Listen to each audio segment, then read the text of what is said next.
So we had a couple of presidential debates and Yeah. vice presidential debates that we've seen. Yeah. A couple of weeks ago, we saw Donald Trump face head-to-head with Joe Biden.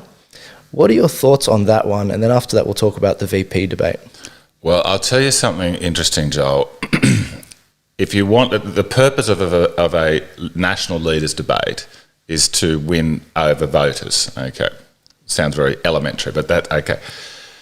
And the thing that wins over voters is not so much the content of the debate, it's the first 15 minutes of commentary immediately post the debate.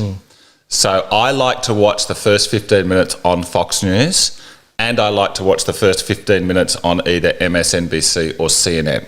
Because regardless of what actually happened in the debate, it's what the expert class, the so-called expert class, it's what they say in those first few minutes after the debate is what the rest of the media, largely, rightly or wrongly, but if you're an undecided voter out there in Michigan, you're probably going to be influenced by what the people said about the debate. So, what did people say about the first debate? Well, I thought Trump did very well, but the consensus certainly was that Trump was too overbearing. I thought it was unfair because I thought Joe Biden was ruder than Trump was. But that's what happened. I think it was, look, last week, or 2 weeks ago now, was a bad week for the Trump campaign. We had a debate that was received, not great for Trump. Then we had his tax returns, which wasn't great. And then we had the COVID diagnosis. Again, we thought, he's in hospital. Yeah. But then he had then he sort of, came back from the dead after 3 days. Yeah.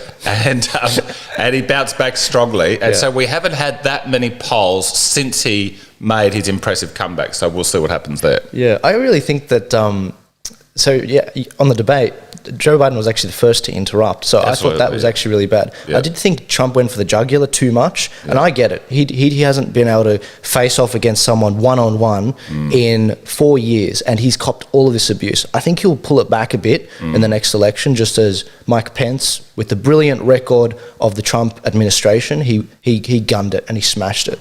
And I think Trump can do a similar job. But with the COVID crisis that's been going on and what happened with Trump, I agree. We haven't seen a poll yet, but I suspect there's a lot of sympathy for him and what he went through, and the fact that he's come out and announced to seniors, to everyone, I'm making the same thing that I had free for you guys, because no one should be left alone. But what did you think about the vice presidential debate?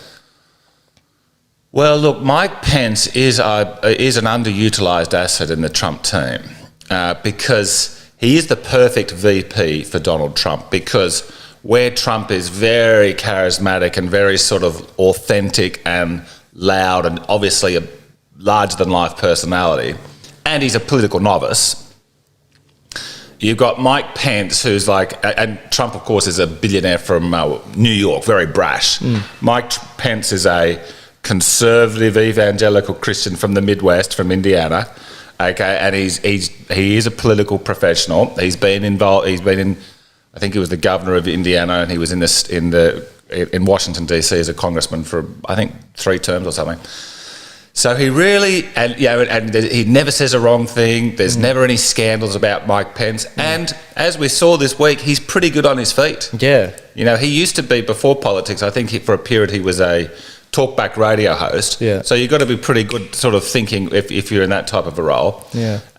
So look, I on balance, I think Pence was much better than Kamala Harris. Now, but again, if we just go back to what the immediate narrative is afterwards, well, that was that Pence had done well. Yeah. Even the Sydney Morning Herald, their commentator a couple of hours later said, "Oh, well, I think Pence won that." Yeah. And so, look, I thought that was hopefully the sign of things turning around for the Trump campaign.